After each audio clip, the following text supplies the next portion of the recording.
What is going on, Rip City? This is Scorchin Trails, episode 4 of the new podcast. I'm Steven Vaughan with my man, Torey Jones. This is being recorded on a Thursday, so after the Blazers' first game, after watching Dame, dominate like he usually does against the Philadelphia 76ers with the Bucks. It was a little weird, but it was fun to watch. Torey, what's going on, man? How you been? I'm sure you guys probably were going off after the first game. Season's over. Sky is falling. DeAndre Ayton, go away. You guys want Drew Eubanks back, probably. I mean, what's going on over there? Yeah, you couldn't be more off. I mean, the first game was kind of exactly what I expected, and therefore, I don't really feel a type of way about it. This team is going to struggle, Steven. I've accepted that before the season. I'm not going to sit here holding out for hope for half the season like I did last year when I was preaching optimism to you almost all season long, and then it ended up with us somehow getting the third pick, right? I've accepted that this is going to be a struggle, so it's actually kind of nice being able to relax and being able to emotionally handle these losses. Yeah, no, it was, I will say this, it was a little worse than I thought it would be, but it's not surprising, right? The way the game went out, we'll just get right into it, I guess. We'll talk about the Clipper game a little bit. Here's the thing, Torey. This is time for Chauncey Billups to prove that he can coach in the NBA. He hasn't done it yet. He hasn't proven that he can coach in the NBA. He has the guys he wants. He has a brand new team. The only guy that was left over from the Olshey era is Anthony Simons. He's gotten out who he wants. He got his guys in, and it looks the same, right? That's what I thought. I just thought, man, this is the exact same as it's been for the last couple seasons, and it's brand new guys, and we were hoping for something different. That's the one thing that I was down on the whole time watching. Open threes, wide open dunks. Yeah, cool. I was keeping track of the dunks by the Clippers. They had 5 in the first 5 minutes. Later on in the quarter, it was Clippers dunks 7, Trailblazers 6 points. They were winning with dunks over the Blazers in the first quarter. It's just the same old thing over and over. And that was my first initial reaction, was just, man, it's going to be another long season of no defense out of the Trailblazers. And I don't know if it's the players. I don't know if it's the coach. I don't know if it's a combination of both, but my initial reaction is just Chauncey's got to figure something out, and he's got to do something quick. Yeah, because a lot of people think they have a better defensive roster than they did last year, but you still got some weaknesses. I don't think Scoot's going to be anything but a below-average defender as a rookie, which is okay because he's a rookie, right? I think he will become a solid defender at the very least at the NBA level, but it's tough when you're 6'2", even if you're strong and athletic and have a long wingspan. You're 6'2", right? So, Jeremy Grant defensively was really rough last night, I thought, after watching back some possessions. But even guys like Robert Williams, I know he had a few steals and a block, but it's just a collective thing with this team where they play too far off their guy one pass away. That was a theme last year. That was a theme before. And there was a couple times where even an all defensive team caliber guy like a Robert Williams III was he left Zubac to go shade towards Russell Westbrook in the post, and Zubac just cut down the lane and got an easy dunk out of it. It's just stuff like that where it's really good defenders making those mistakes, and it's Robert Williams' first game, and, since the playoffs ended for the Celtics last year, he didn't play in preseason, so he's probably going to be a bit rusty, but man, with good defenders in the system now, and Robert Williams III, and DeAndre Ayton's a solid rim protector. If those guys struggle defensively, then it's a sign of a bigger problem and maybe a systemic problem. And yeah, definitely need to see defensive improvement this year. It was not a good first game for that. Yeah, it's because it makes it seem like it's a culture thing, right? Going back to even when Norman Powell came to Portland, it was thought, okay, he's a solid defender, and he came in, he was bad as a defender, right? And now you look at guys like Malcolm Brogdon and Robert Williams. You talk about Robert Williams as an all-league type of defender, and he wasn't a very good defender on opening night. So, hopefully it's just one of those things, just, rusty for him. Bad matchup. If you look at Scoot, it was a terrible matchup going against those guys. Russell Westbrook, I know he has his flaws, but he was really good. in that game, and he does things that are hard to guard against, and he was really good. And then Paul George and Kawhi, like when they're healthy, they're two of the better players in the NBA. So just kind of a tough matchup there for everybody. But yeah, I mean, I'm not willing to make excuses for it. Like they think, I'm not the biggest Chauncey guy, but I'm willing to give him a chance now that he has his guys, and it just definitely wasn't a good first impression this season. He even talked about it, like they got down quick and they just never could catch up, and it's like, well, that's on you. Like you didn't have your guys ready to go. Like I don't know, it bothered me some of the stuff he said, but we'll see, man. I have my doubts about Chauncey, but after game one, not excited. But let's talk about Scoot a little bit. 5 for 11 points, 4 turnovers, 4 assists, 3 rebounds. 0 for 3 on threes. First half, really struggled. 0 points, 0 for 5 shooting, 3 turnovers. Had the opening play where Thibault passing the ball, just went out of bounds off his hands, had to travel, had another couple bad turnovers. Got blocked at the rim a couple times, and then threw up a little floater air ball. Calmed down in the second half, got some points. But, here's the thing, and we talked about this, like, turnovers are going to be a problem with Scoot. And he showed that in game one. Like, that wasn't surprising. His shooting ability, 0 for 3 on threes, not surprising that he's not making the shot. But the thing that I was surprised by was I thought he did a really good job of getting into the defense and passing it out. Like, he had a couple nice passes that I took, and I said, all right, like, I can see where that's going to work later on in the season. So I thought his playmaking was good for other people. I think when he gets better finishing it in the paint, by the hoop, I think it's going to be a lot easier for him to get there and then pass out or just to finish at the same time. So there were some things I liked. He showed off his speed, showed off the athleticism, even though he got blocked at the rim a few times. Like it was a positive for me. Like I took away the positives. I knew he was going to struggle. I wasn't expecting him to come in day one and just completely dominate the league. But I'll say this too, like, he seemed like he tried to be the man for the Blazers. Like, we talk about who's going to be the best player on the team. Scoot's not the best player on the team, but he has the personality of being the best player on the team. Like, he attacked right from the get-go, and even though he got blocked, he just kept attacking and kept attacking the first half, even though it wasn't working. So I was happy to see that as well. Just knowing that he's probably going to be the future, and if the Blazers ever are any good, it's going to be because of Scoot. I was glad to see that type of alpha mentality out of Scoot in game one. Yeah, I just think it comes down to the three-point shot. Like, if he can hit threes, if defenders go under screens, then they have to go over screens, makes pick and rolls better for him because he's able to get past his initial defender. And I think that's just the key, right? Like, he's able to get into the paint a bit, but in order for him to really make use of his athleticism around the rim, being able to collapse the defense, he has to beat his first defender. And that first defender was just backing up when Scoot was handling the ball, especially in isolation, because Scoot is not a three-point shooter yet. In defenders, you know this, probably if you played, you've played basketball, Steven, like if they're backing up, it's harder to get around them. If they're worried about you shooting and they're up close, it's a little easier to get around them, right? You can get them leading forward, you can get them on hesitation moves. That's the key for Scoot is keeping these defenders honest and on their toes and making them worried about him shooting a three-point shot, because it just seemed in game one they weren't really worried if he wanted to pull up from three. Like, they just weren't going to let him beat them off the dribble. And then when he tries, like, he's not cleanly getting past his first defender. And then they're a big team, so the help is also tough to deal with, so that's why he gets blocked. And man, I don't know what level of three-point shooter he is right now, but that is the main thing to watch is, can he start hitting threes and can he get defenders more worried about his jump shot?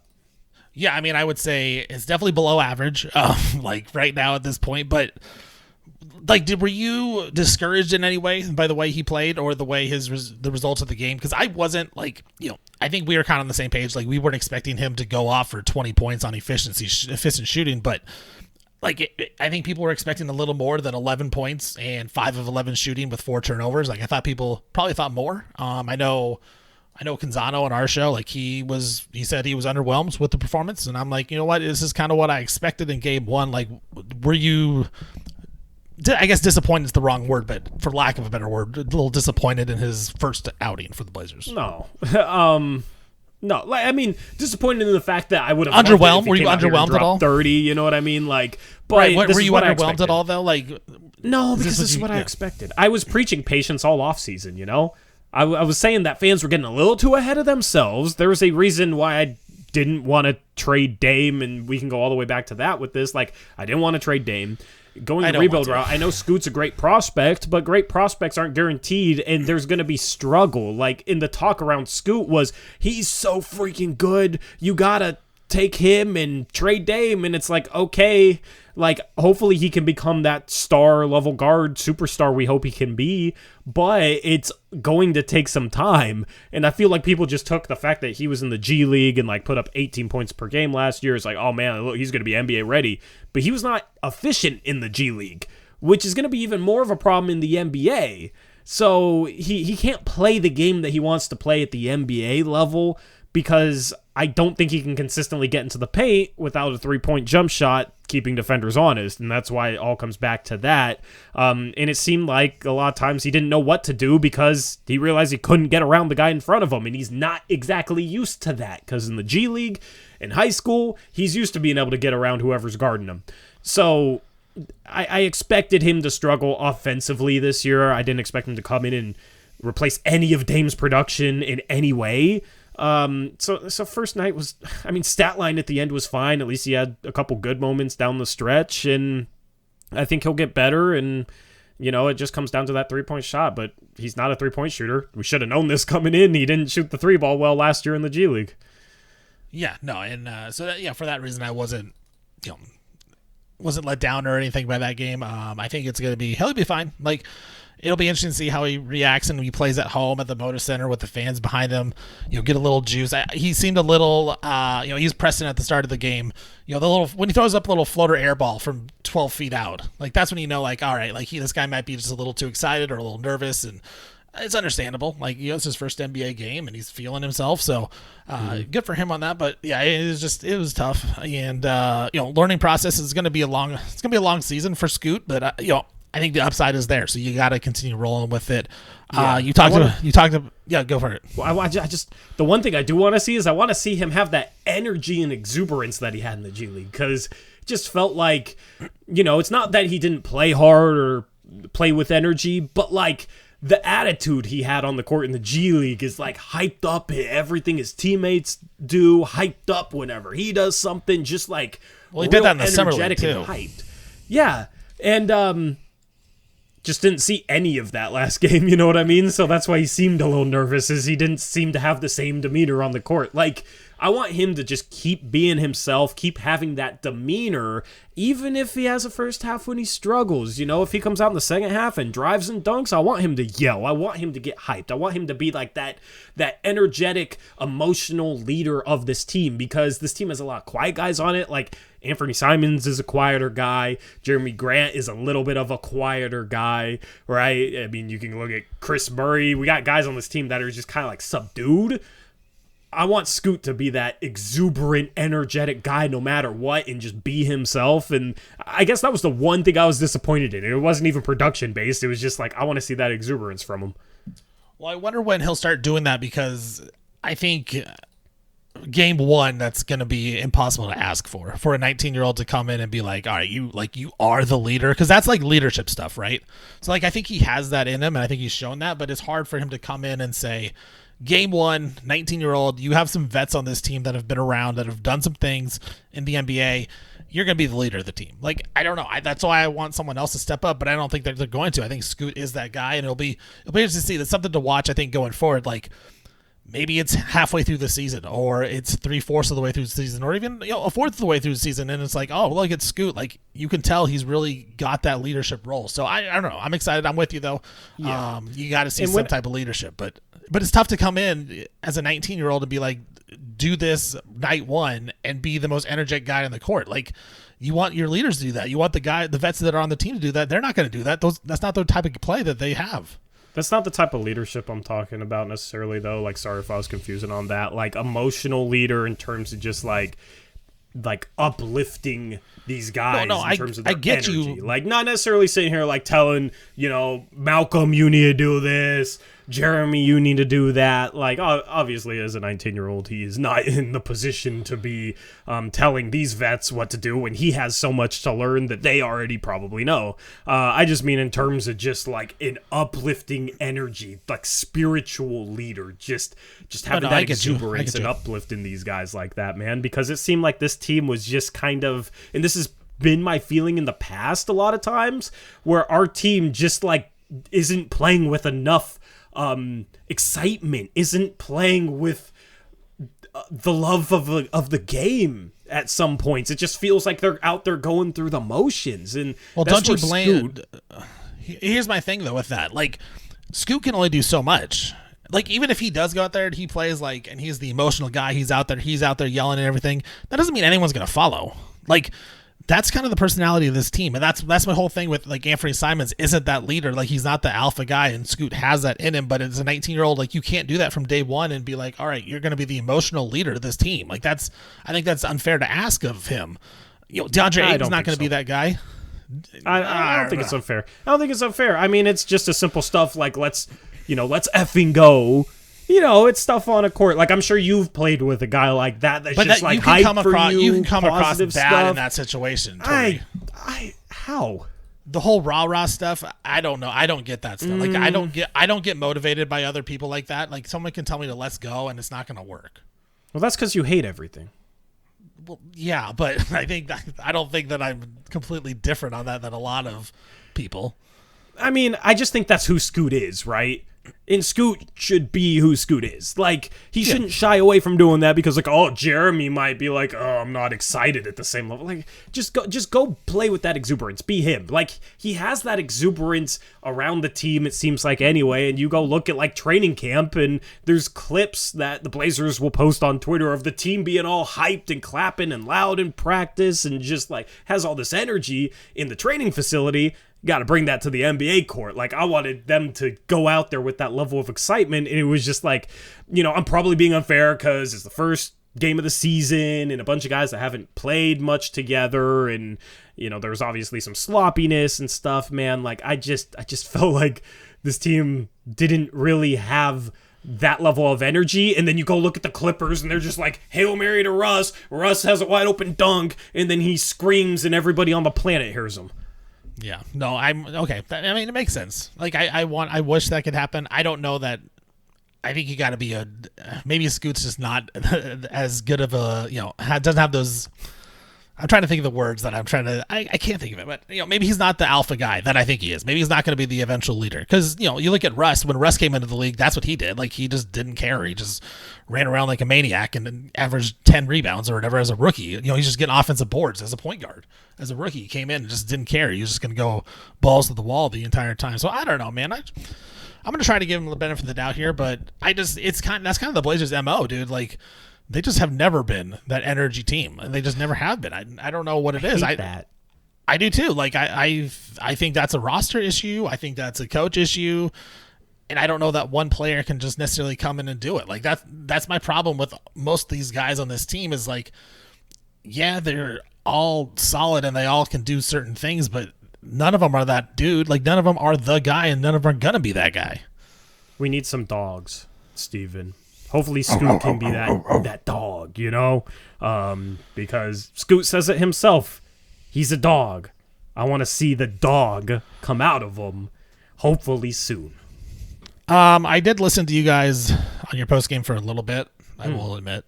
I know, surprisingly. Yeah, why you say that like it's a negative thing? I was really bored. No, I'm just kidding. Wow. I'm just messing with. Hey, there's other options. There's other options out there. Yeah, I'll take it. I guess it's a long post game show too. So that's true. It might have been at the very I did listen to you guys talk about Anthony Simons, a little bit, and I do know that you were both very excited with Anthony Simons, and you were very proud of him, how well he did.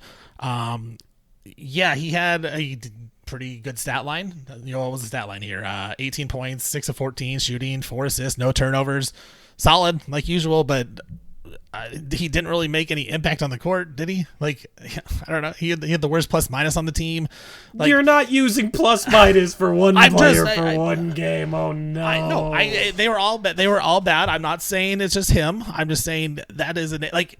the impact that he makes on the court for 18 points on 6 of 14 shooting, it's not great. Like our offense couldn't do anything in the first half. We would have had maybe less than 30 points if he didn't do anything. I will say I was proud of Anthony Simons.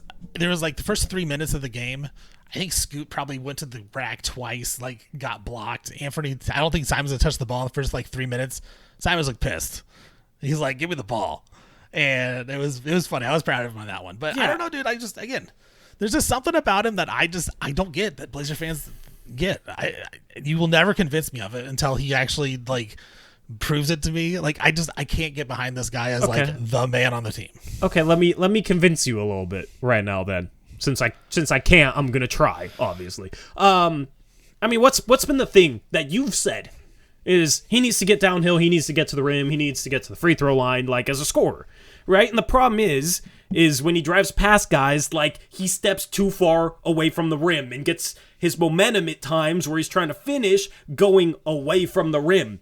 And that's what I was really excited about, is he had multiple drives last night where he's like cutting his drives like right past the defender. Like he's getting that shoulder inside him and like staying downhill and going downhill, keeping his momentum downhill. Like that's something that I've been looking for. And that's what I think he needs to do to be more of a driver, is when he has his defender set up, he needs to drive more at the rim when he gets a step on him instead of shying away from the contact. I saw that last night. I saw him do it a few times. That's why I was excited, is because like that's what he needs to do to become more of the player that you want him to be. And he had a couple of nice attacks. He had the nice dunk in traffic, I will say. He had a couple of nice attacks. I will, I can't deny that. There's just something missing from him, man. Who's better, him or Tyrese Maxey? You gotta tell me what's missing from him. I'm gonna challenge you to elaborate on what you're thinking. He's just there's just something about him. Like I don't know, dude. I honestly can't explain it, because you can tell me all his numbers, you can tell me his shooting numbers. When I watch him, he makes no impact on the game. Like nobody is threatened by him. That doesn't. I don't get that. That doesn't make sense to me. I don't know, dude. I honestly, when I watch that guy, I'm like, yeah, he's fine. He's a fine player, but like, is he really impacting the game much? I don't think that he is. And the fact that like the Blazers and the fans are looking at him to be like the dude, it's like the Blazers couldn't score in the first quarter. Guess what? That's when Anthony Simons needs to get the ball and score. He couldn't. He didn't do that. He did. He had 2 points in the first quarter, first half. He had 2 points. They couldn't score in the first quarter. Okay, what did he have at halftime? Like 14. That's pretty good. He went on a heater there in the second quarter. He got a heater in the second quarter. I'm just saying, in the first quarter, they were getting crushed in the first quarter. Like, that wasn't. I mean, here's the thing. Dame, like, the best scorers will have quarters where they score 2 points. Like, why are we holding 2 points against them and not acting like the first half was good? He had 14 points at halftime. And the entire offense couldn't score. The entire offense was a mess. Everybody else was turning the ball over, was too scared to attack, was just a complete and utter mess. DeAndre Ayton gets into foul trouble. Like, the offense was a joke in the first half, and he was the only bright spot offensively. But that's why I feel like I'm going to be right about this at the end. I'm going to be right about this at the end with Anthony Simons. I don't know that he's necessarily like a really good. I don't think he's a good starter in the NBA. He's an average starter in the NBA. That's all he is. That's all I'm saying. I just wish I could understand where it's from. Because I'm watching the games. Like, you watch Tyrese Maxey. Tyrese Maxey is awesome. I love Tyrese Maxey. I wouldn't put over Tyrese Maxey. Tyrese Maxey is a really good player. Yeah, I literally asked you this last year. You're like, Anthony Simons is better. Okay. Well, things change in a year, don't they?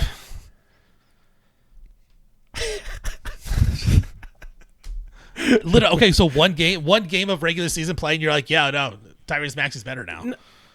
You're willing to say that now? It's not just based on one game of regular season play. When did I say it last year? At the end of the season? I feel like I probably asked in the off season, man. I don't know. Sometimes I can reevaluate my opinion. I think they're in the same tier of player. Like, I think they're both really good starters. But that's the thing, is like Tyrese Maxey, I don't understand where you're so much higher on Tyrese Maxey. He's got that it quality to him, but you watch him. The it quality. Torey, the game is not played on paper. Trust me, I'm an analytics guy. I love analytics. I love stats. I love like getting in depth on things. But there is a fine line. Like you can't just go all on paper. It's not going to work that way. I'm not going off of paper. I'm going based off what happens in the game. I'm not just like it. He has it factor, and there's just something with Ant that he's not it. I don't know. What is it about like Jimmy Butler that makes him so good? Because he passes the ball really well, plays defense. Like, I mean, he plays really good defense. He passes the ball really, really well. And in the regular season, he's actually not that good. The reason why he's so highly regarded is because in the postseason, he becomes a different player and carries the team offensively. We'll have like 40-point games on top of everything else he does. Because he's a dude and he knows he can. Amber Simons just isn't a dude. Okay.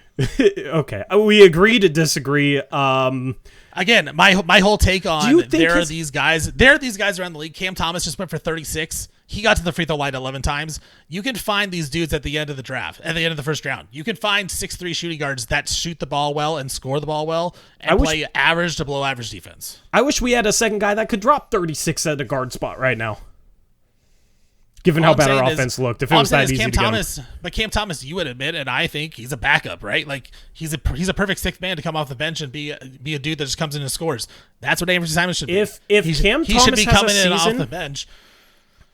If Cam Thomas has a season where he averages over 20 a game efficiently, then we can put him in the same tier as Anthony Simons. Until he does that, I don't like sitting here saying, "Oh, look, he had 36 last night. He's the same." We'll see if when he's in the sixth man of the year race. What do you think about Ant's defense last night? Because that's the other thing I was impressed with. I thought he was better defensively. I thought he looked good defensively when switched out onto Kawhi. There was a few instances of that. I don't think Kawhi ever scored on him. And the thing with me and Ant on the ball is he drops his lead foot too much. Like he opens the door too much when guys try and drive at him. And I thought he was doing a better job like sliding, cutting guys' drives off, absorbing that contact with his chest. That was the other reason I was excited, was because like two of the main things I thought he needed to work on just with like technicalities of the game on offense and on defense, he did. Like defensively, I thought he was maybe our best defender in the first half.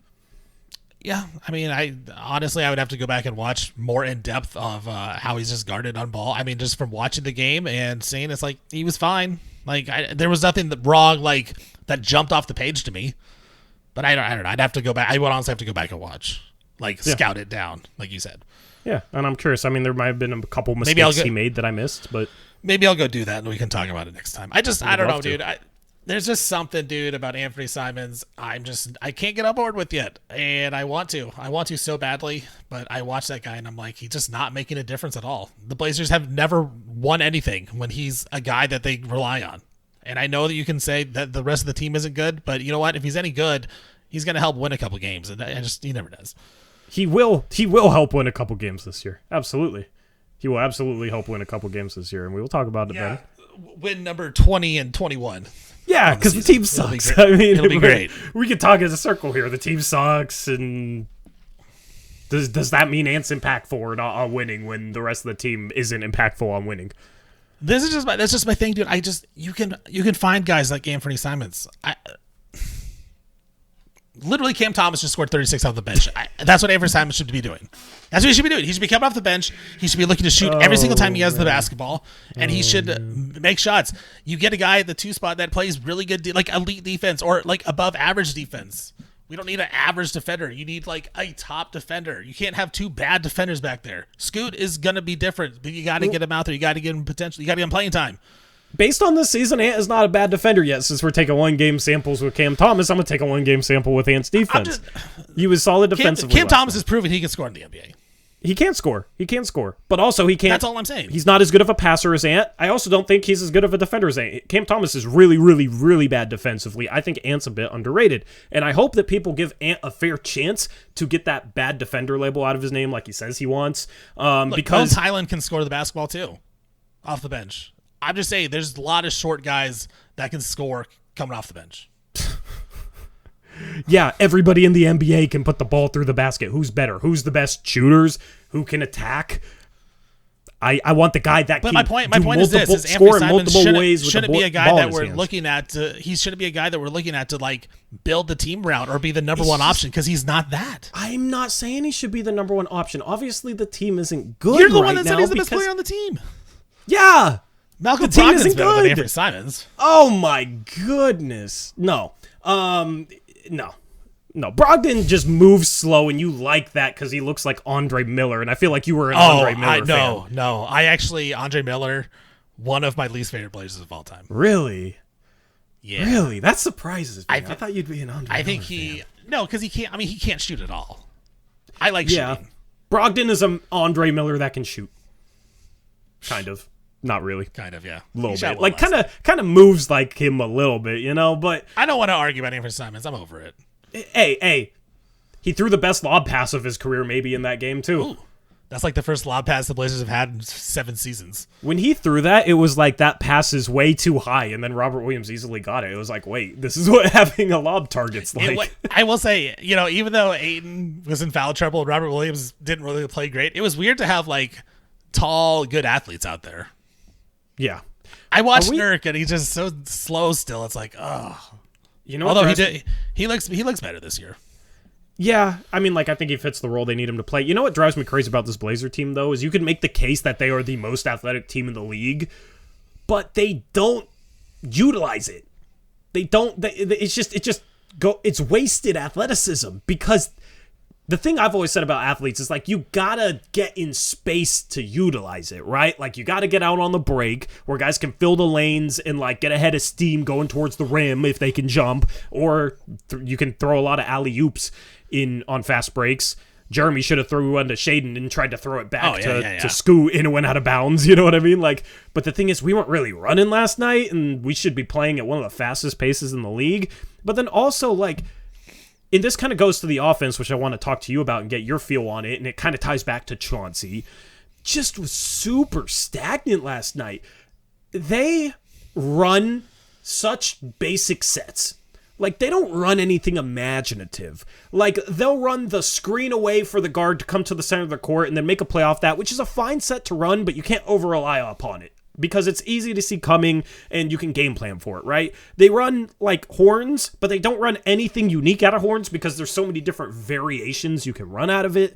And it's just basic stuff that is, like, one or maybe two reads, and then that's the end of the set. So a lot of times, it seems like they get stuck in situations where they have to freelance, and they don't know how to freaking freelance. And that's always been the thing with Chauncey's teams, is like, they don't know how to freelance.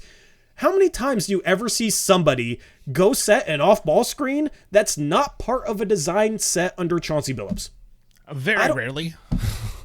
When you're growing up playing basketball, it's like pass and screen away. I'm sure you've heard that. I'm sure anybody who's played basketball, even at the peewee level, has heard that. Pass and cut to the hoop. Mm-hmm. Pass, they don't cut, anything. And then when you filter back out, if you're filtering back out towards a Shaden Sharp, go set him a freaking back screen. You know what I mean? Like, so he can maybe catch a lob. You are right on that. I mean, I think this is a Chauncey thing, and I'm willing to wait a little bit longer to see how it turns out, because in the back of my mind, when Dame was here, and I love Dame, he's awesome, we'll talk about him later, I always felt like he was so good that the Blazers just relied on him to bail him out, right? And it was just like, anytime, if they did any type of movement, it would just be like, all right, well, let's just get it to Dame and let him go pick and roll. Or like, we need a bucket, let's just get it to Dame, let him go ISO, let him go pick and roll. Because it's going to work, because he's awesome, right? Like, he's one of the best pick and roll players in the NBA. And I feel like, I thought maybe when they got rid of Dame and they said, all right, we're going to start over, it's a different era, we're going to run some stuff. We're going to run some plays, we're going to get it going, we're going to try some stuff. And one game in, not so much. So I'm willing to wait and hope that it happens. I'm not keeping my hopes up though, because again, that's a Chauncey thing. Chauncey has to get him to run stuff, and I know it's tough sometimes to get veterans to buy in, but at some point you got to get them to buy in, and you got to run some stuff. You got to run some off-ball stuff. You got to run some, like you said, they never run anything off the ball. Like, it literally, if it's off the ball, it's just to get like a dribble handoff at the top of the court and then let them go. Like that, it's just that, like you said, it's basic offense that's easy to guard. And when you don't have the elite players to bail you out, it's not going to work. And the Blazers don't have any elite players to score off of that. Even they don't have any elite pick and roll guys.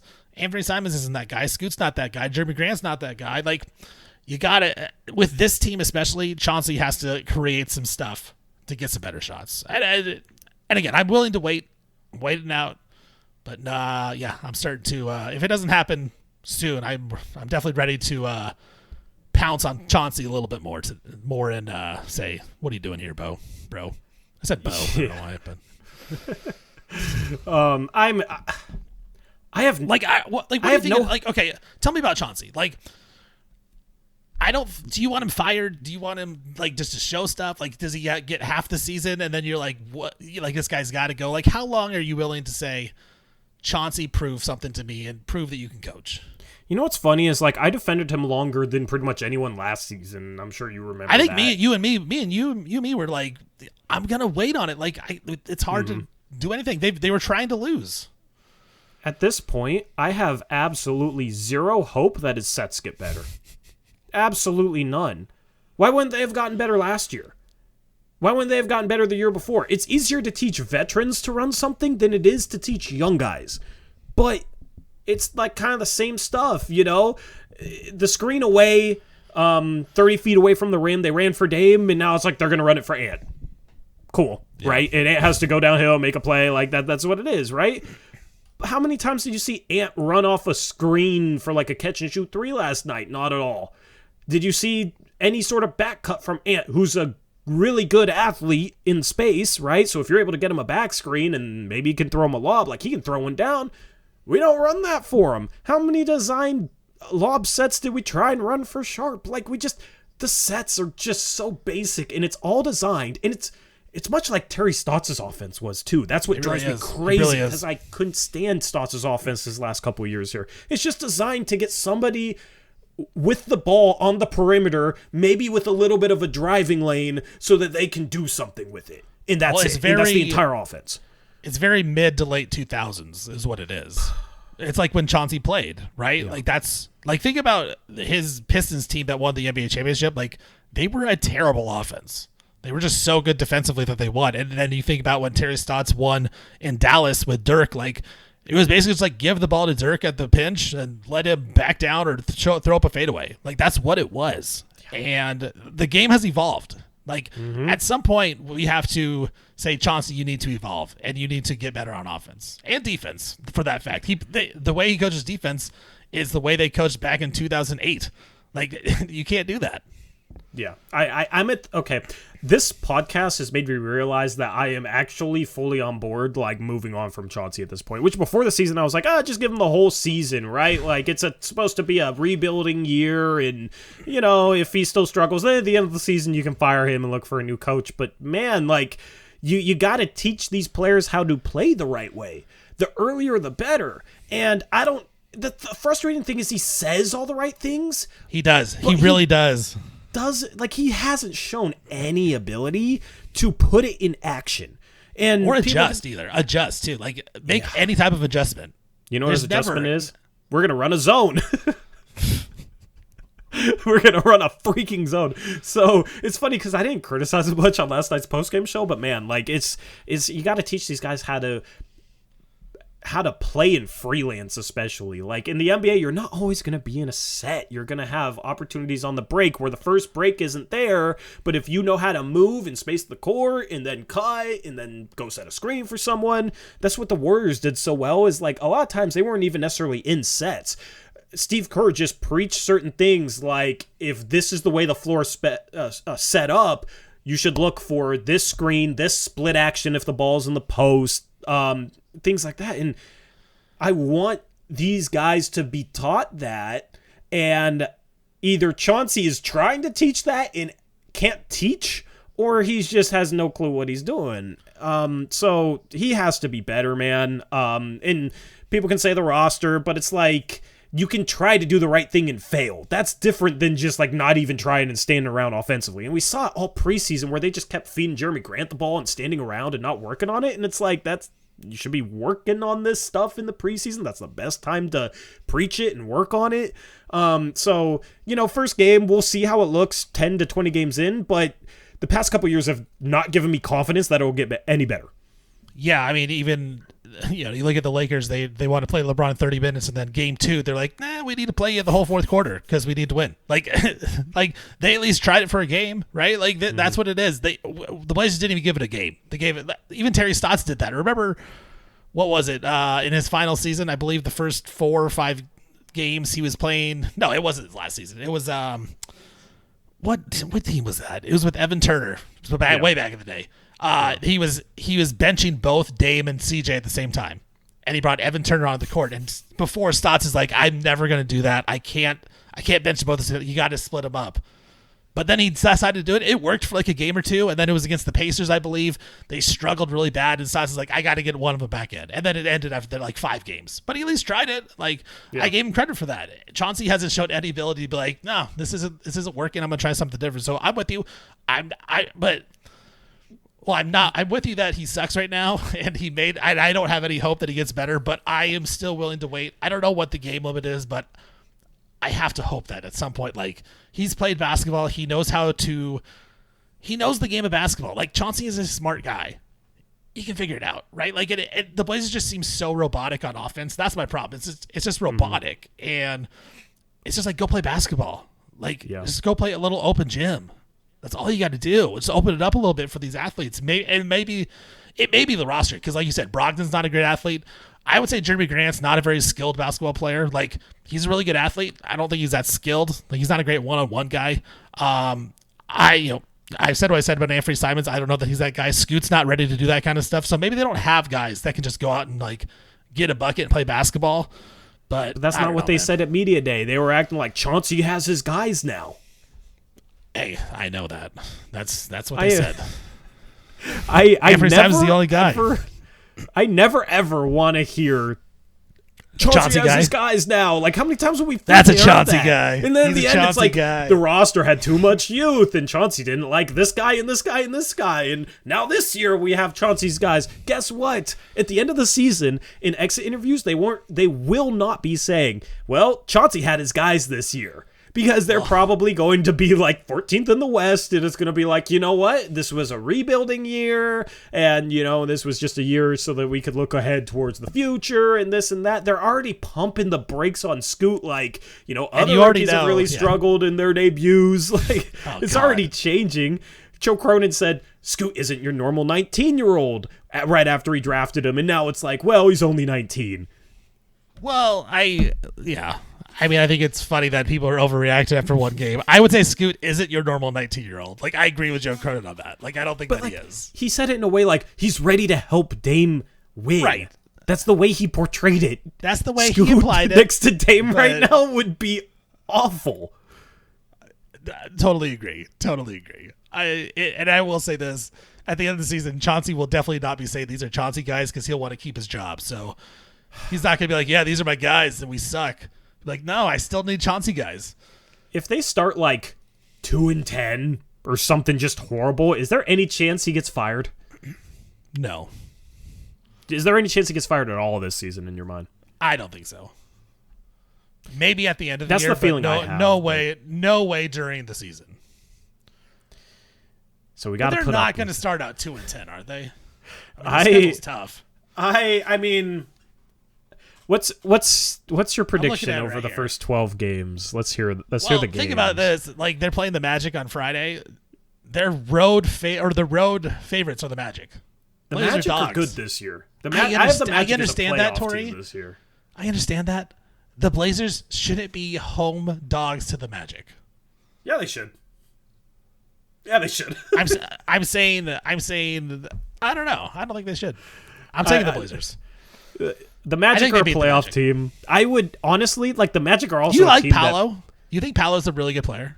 I think he can be I think he's a good player. I think he can be a great player. I don't think. Isn't it going to be though? If the Magic are really good, it's because Franz is their best player. Yeah, Franz is super underrated. He has to be their best player, not Paolo. Bro, their backcourt can lock up.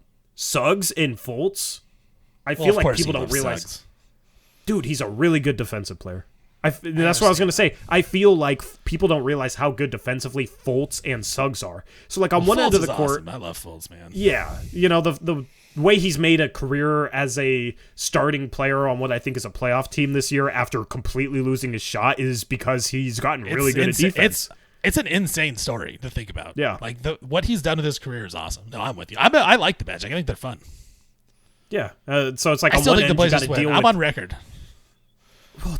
Who's going to guard Paulo or Franz? You know, like Thibault. Okay, we got to talk about Chris Murray. We got to talk about Thibault for a second.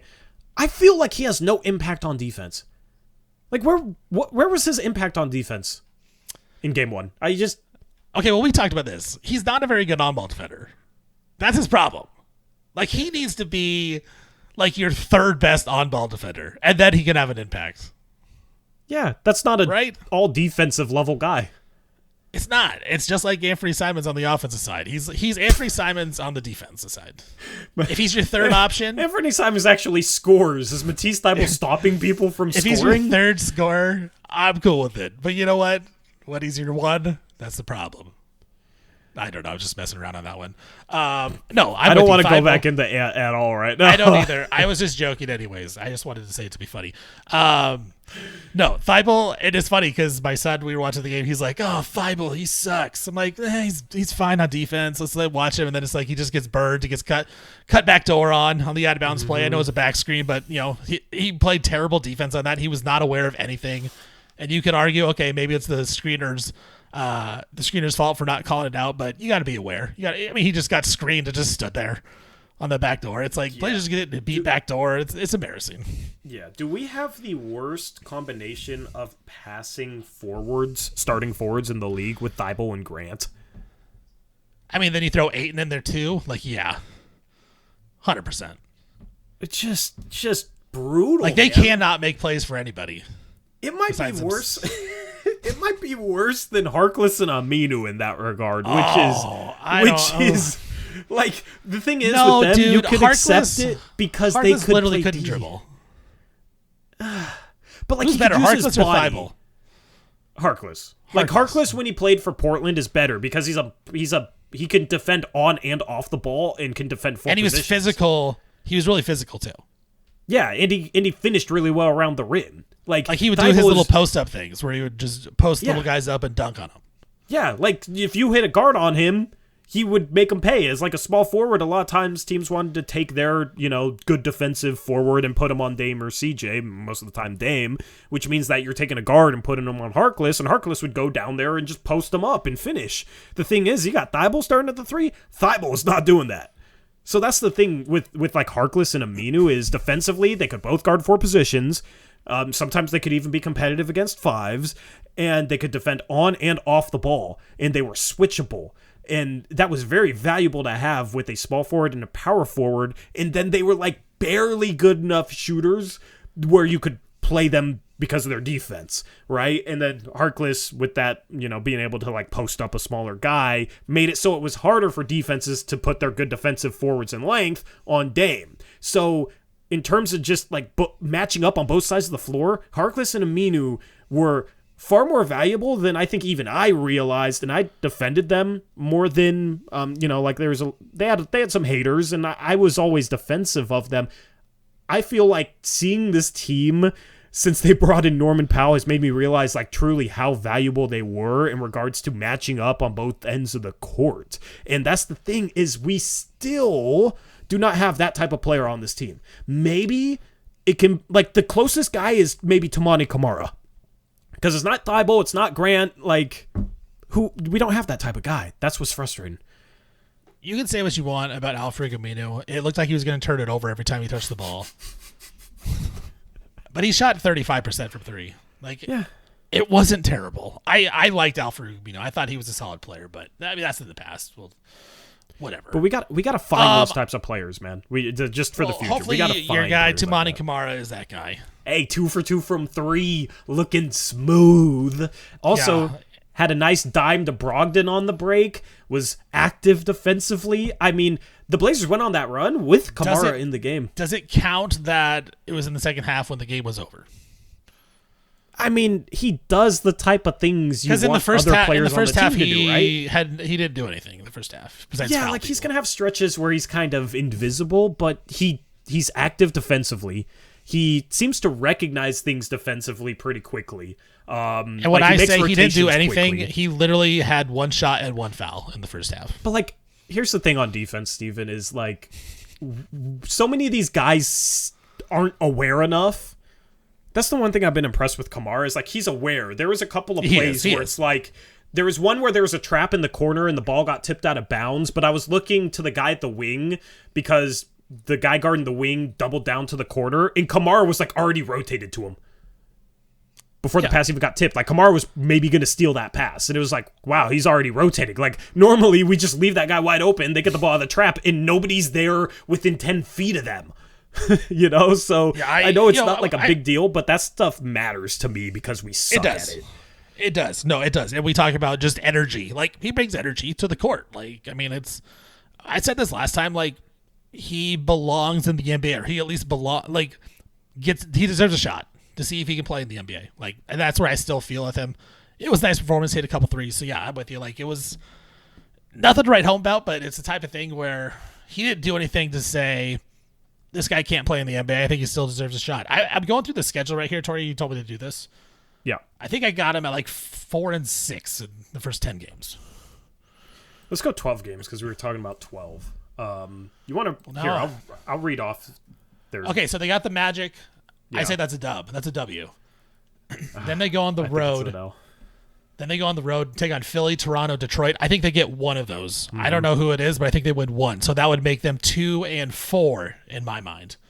And then they get Memphis back-to-back at the Moda Center. I think they split those. That's 3-5. I think out of and then they play every game you've said they win 2. Then they play the Kings, Lakers, Jazz on the road. I think they get one of them. So then they would be 4-7. And then they're at home against the Cavs.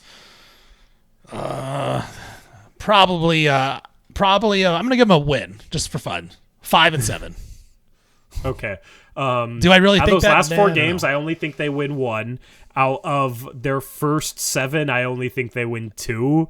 So it's 4 or 5 wins. 3-9.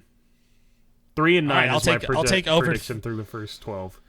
The Torey Jones Steven Vaughan Bet US betting line 3.5 for the Blazers after 12 games. I'll take the over.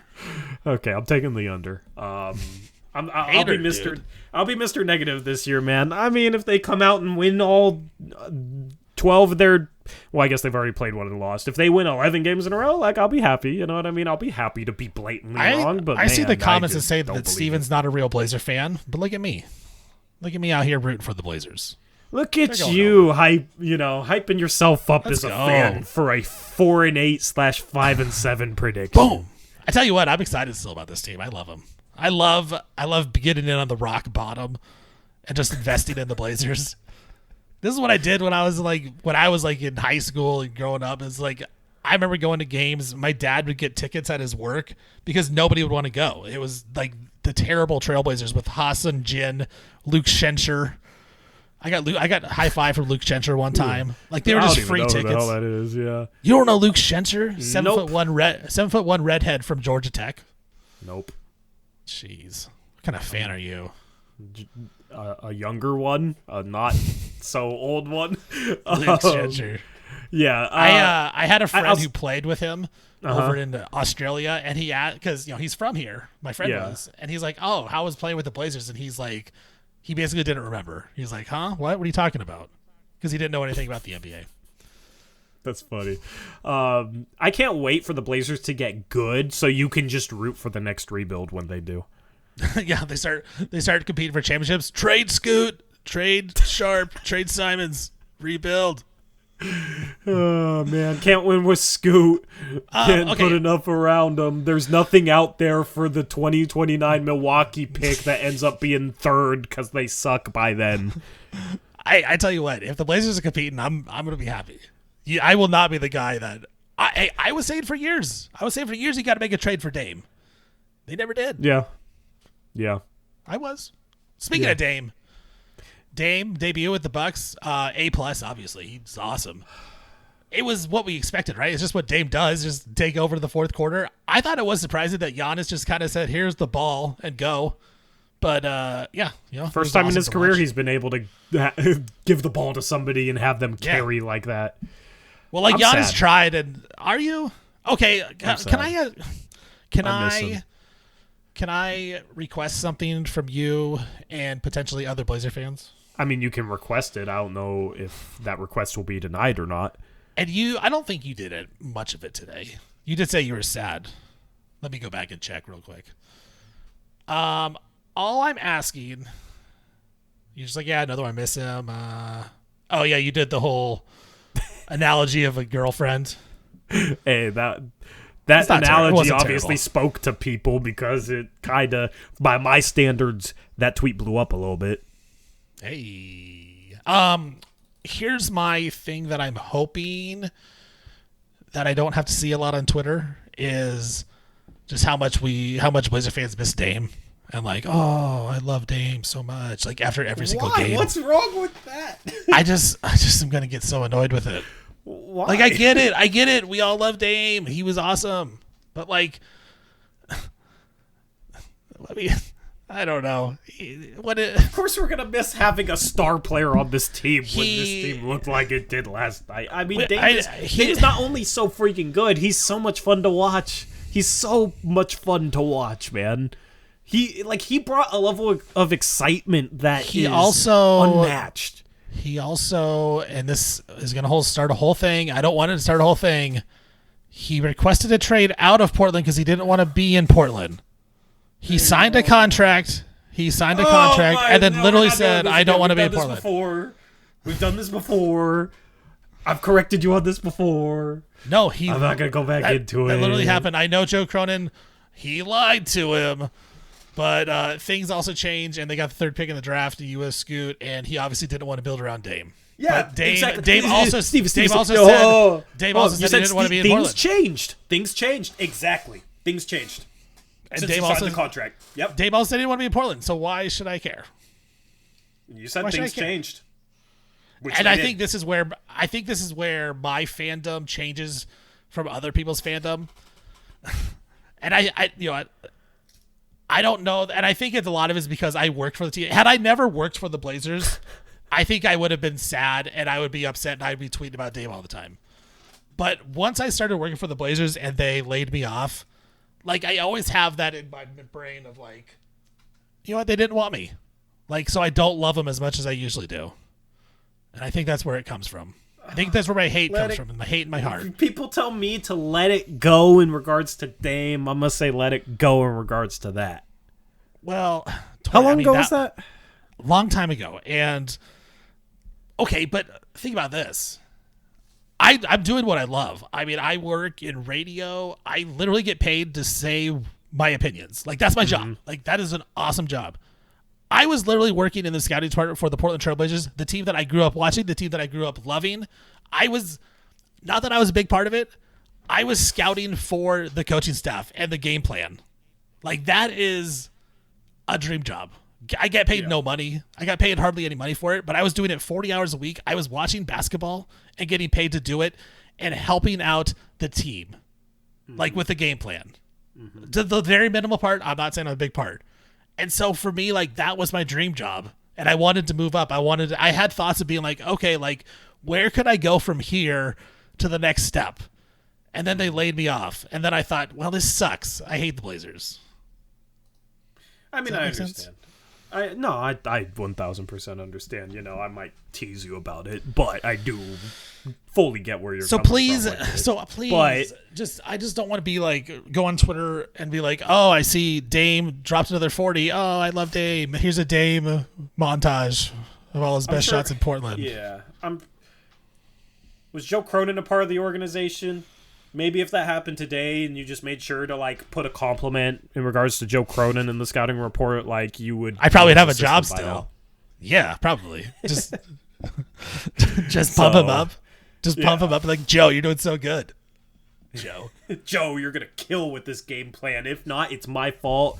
You know, Joe Cronin, rock. The roster is great. He is a tall man. Travis Demers, the voice of the Blazers, he says I kind of remind him of Joe Cronin. Ouch. I take it as a compliment. Ouch. You can take it however you want. I take it as a compliment. You would take it. You would take it as a total diss. I take it. Hey, yeah. I mean, speaking of how many GMs are in? How many teams are in the NBA? What, 30? 30.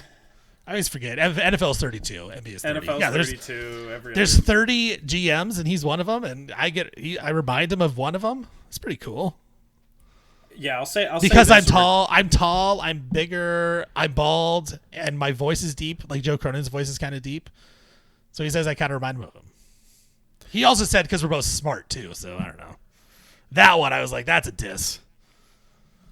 Secretly, I'm doing a podcast with Joe Cronin, I guess. Yeah, you are.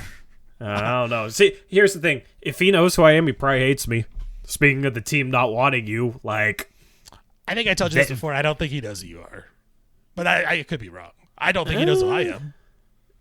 It depends on if people that I know talk trash about me that are credentialed and talk to Cronin have talked to Cronin and talked trash about me. Good point. That's a good point. I have it on good authority that my name was brought up to Bert Cold one time. But that I can't confirm or deny. I can only confirm that I was told that, but I cannot confirm that it actually happened. I just need to try and get credentialed, and dude, that would be so awkward. You ever like? Were you ever hated on like in elementary school, middle school, or something, where you're just like the kid that people don't like for whatever reason? Maybe there was a rumor that wasn't true. I don't know. I'm sure you were Mr. Popular. You know who? Do you know who you're talking to? Mr. Dog. I don't know because as apparently you're Joe Cronin. Kid. I don't know. As a little kid, I just really don't. I really didn't talk to anybody. So no, I didn't. I mean, I had friends. I just didn't talk to. I don't talk to people. That's my thing. Yeah, I don't really like people. I don't want to make it sound like I was that guy, but just imagine like walking into a classroom where like everybody's like, "Why the hell are you here?" I do feel like that like would when I went me. to. Hey, I'll say this. I went to media day. I kind of felt like that with me. Like people don't even know who I am, but they're like, who is this clown rocking a hoodie? So, yeah. I'll have to tell you about something funny off air. We'll talk about it. I don't even know why we're going off on air right now, but I don't know, because this is Scorchin Trails, and we don't care. Trails. So, but yeah, Dame, I mean... I'm sad, man, because I loved watching him play basketball, and he's my favorite Blazer ever. Like, he gave you still me as a fan a lot of great moments. Just don't tweet out like, "Oh, I miss him here in Portland." Blah blah. Just talk about Dame. Be like, "Oh, what a shot by Dame! Dame's so good. Clutch time, Dame time, whatever." Don't be like, "Hey, Dame, miss you in Portland." How about that? Okay, I'll make sure to do that every game. Thank you. I'll be sure to flip you off and block you. Listen. If we were a playoff team, I wouldn't miss him as much. Part of it is true. Man, we're struggling. You know, I would love to have a top 10 player, in my opinion, in the league on our team. You can say he's top 15, whatever. I would love to have that caliber of a player on my basketball team to root for right now. All right, so officially after 12 games, you have him at under 3.5 wins. I have him at over 3.5 wins. I think that'll be a fun bet we can. Keep track of. Revisit it like 3 weeks from now, if we remember. I need to get like a board to write down these things on. You should just like text it to me. I'll go get a whiteboard tomorrow. Actually, I need to go to IKEA soon. I'm gonna get a new backdrop behind me and a new desk. So I'll go to IKEA, get some like a board with some sticky notes. And that's gonna be the next Scorchin Trails episode. Scorchin Trails at IKEA. Dude, yeah, I should just record me going through IKEA, make it a whole thing. I'll go post up on a bed with my laptop and we can record. Yeah, people think I'm somewhere else. Record from your bedroom. I'm cool with that. My bedroom at IKEA. Yeah. Yeah. But what has this show turned into? I don't know. We're off the trail right now, basically. But okay. So you're participating in Picks Against the Spread, which is a segment we do on Blazers Are Press Live. Our show Mondays and Thursdays for anybody that doesn't know. So this is going to be fun this year because it's me versus you. Our other hosts are in it. 503 on Twitter, Blazer Fans is in it. All our moderators are in it. Eric's in it. So we had our first day yesterday on Wednesday, 12 games. So right now, Eric's in first, 8-4. I'm tied for second, 7-5. Nice. Steven, you went, unfortunately, 4-8. Yeah, not ideal. I never claimed to be a good basketball. I will say this: NBA betting is impossible. I think it is. It's very tough. I don't claim to be good at it. So I feel like I'm okay at the NFL, and I'm pretty good at college football, and I'm pretty good. I would say I'm above average in college football and college basketball.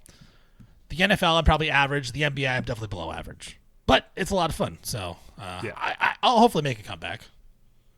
Yeah, I'm just trying to develop a system to bet some props. I will say, watch out, Bet US. Yeah, shout out Bet US. There was a point late last season where it was 8 of us last season, including our chat, which votes via poll, where we were all under 500.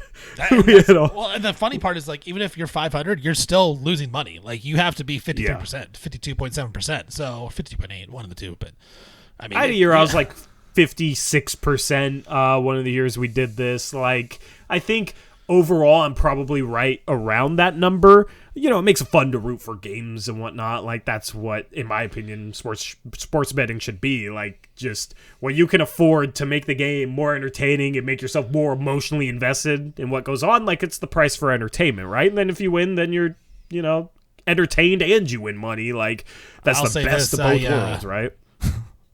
I have fallen into the problem of more of an addiction of gambling before, so I try to keep it on the safer side for myself nowadays. Yeah, there's a time there's a dark Steven era when it was younger Steven, and that was not the best of times. So it's fun though. Younger Steven, that would be interesting, and I want to play younger Steven 1-on-1 too. Younger Steven would dominate you. Younger me would not be dominated by younger Steven. Younger, that would be. I wish we could. Yeah, being younger matchups, that'd be fun. But hey, they come out with a pill that de-ages you. I'm taking it. You better take it too, and then we can see about it. All right, I'll do that. Okay, last question before we wrap this up. Well, first off, I need help from comment section.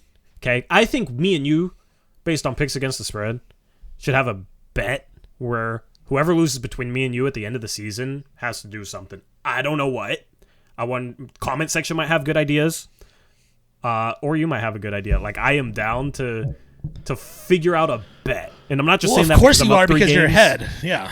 Yeah, but like at the end of the year, we're gonna pick like 400 games. 3 games is whatever. Like, if I was 0-12 right now, I'd still be saying this. Like, we should come up with something. That'd be fun.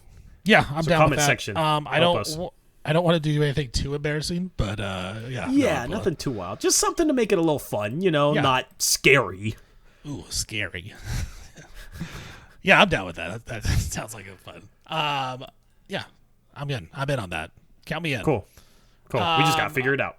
Yeah. So, yeah, help us out there. That'd be great. Comment section. Last question here. Out of the first game, who would you give the best grade to out of the Trailblazer players? First game, best grade. Simons, I'd give him a B+, maybe. Sharp, too. I thought Sharp was decent. I think Sharp and Simons, I'd give them the same grade. And that's your highest grade? I was going to say Sharp, yeah. I think Sharp would have got my best grade. That'd be a B. I'd say a B. I wouldn't quite give him a B+. There's still some things about Shaden Sharp that I don't like, but he obviously has a lot of skills and a lot of talent that I want to see going forward, but there's some things he needs to clean up. I thought Shaden Sharp was pretty good, though. I can't wait for Shaden Sharp to become CJ McCollum 3.0. But he's 6'6", Torey, so it doesn't matter. He's 6'4.5" without shoes. I know. The older thing is like we measure in shoes, but people would wear those platform shoes and seem taller. Wait, so you don't think measuring in shoes matters? I think measuring barefoot makes more sense. But don't you think even if they wore the platform shoes, that helps them or not? I mean, not if your shoes, if the soles are too thick on your shoes, if you play, then it's probably detrimental, right? Or else people, I don't know what rule there is against, like what, a 5-inch sole. You know what I mean? Like add 5 inches to yourself. I mean, I just think like guys can just wear thicker shoes and seem taller that maybe they wouldn't play in, so it just makes sense just to measure them naturally. I lied. One more question before we wrap it up here. Okay. And this is just a long-term question. I'm just interested. I just thought of it right now. By game 42, so halfway through the season, is Shaedon Sharpe in the starting lineup?